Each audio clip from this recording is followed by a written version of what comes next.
How to fill out NBI Renewal Form.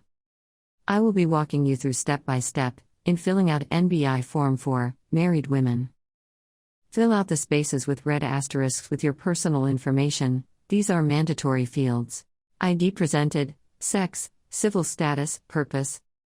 The last name should be your maiden last name. Your husband's surname should be mentioned, indicate dash, not using next to your husband's surname.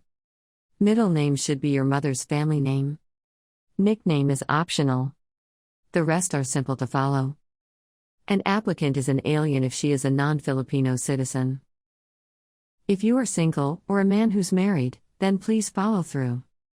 Fill out the spaces with red asterisks with your personal information. These are mandatory fields.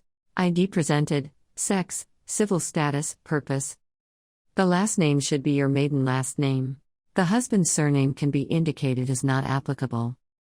Middle name should be your mother's family name. Nickname is optional. The rest are simple to follow.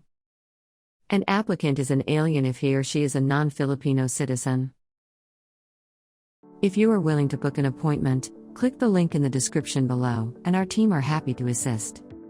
Thank you for watching.